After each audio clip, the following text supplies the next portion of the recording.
Meghan called it on the Oprah Winfrey Show. She said, she spoke to the idea that there was no way that they were going to allow the first member of color of that family, the grandchild of the future monarch, to have the title prince. And in this case, with the birth of Lily, princess. Meghan said that to Oprah. And of course, there was the whole notion before this that they declined the courtesy title, or they didn't want anything to do with that for Archie. They never said that. That was the word that came down from the mountain. It did not come from Meghan and Harry. And so whenever you hear such things that comes from the palace, you have to remember that KP, Kensington Palace, they handled all the press for the Sussexes until they moved to the Frogmore House. But understand, and listen to me very clearly, Princess Diana was privileged to have staff paid for out of the sovereign grant, the staff that worked for her.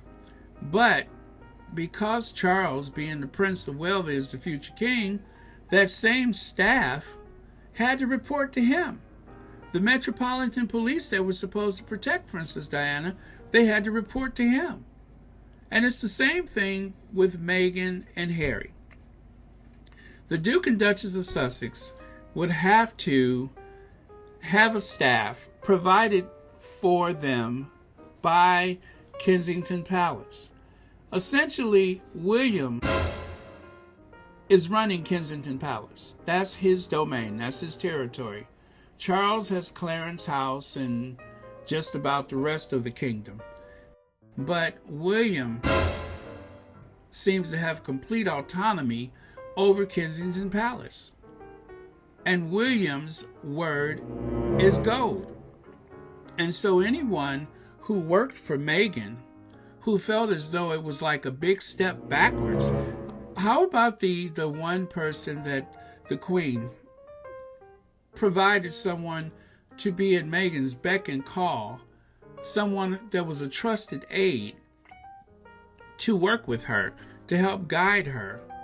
For that person, working for the American actress was a big step backwards. She didn't see the same celebrity that you or I would have felt if we would have been given a similar opportunity.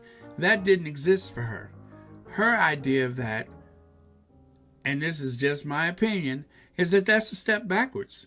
The courtiers are usually more aggressively and deliberately snottier, uppity, stuck up, cruel, mean-spirited, conservative than the actual families that they work for.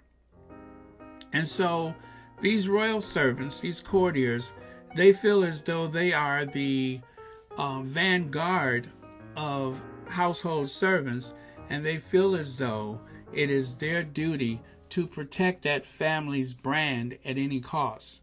It was like that during the Georgian era, the Victorian era, and it's like that today.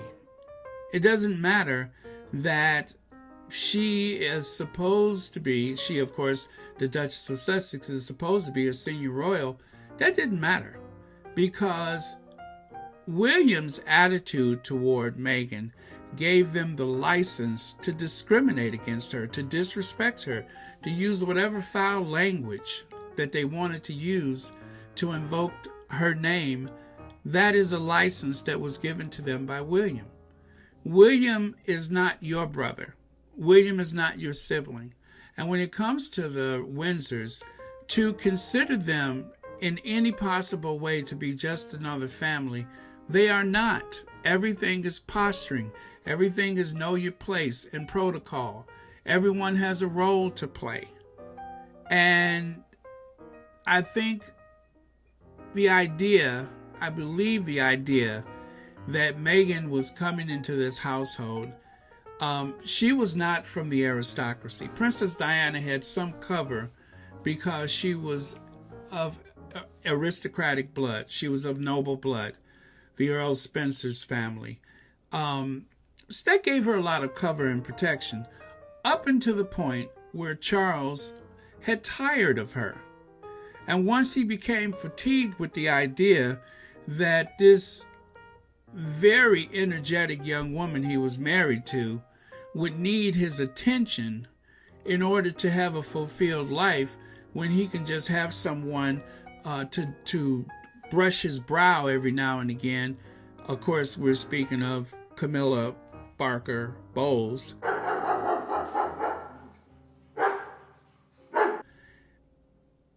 Camilla understood Charles. Charles needed a mother, not a partner. And so she fit the role perfectly for him.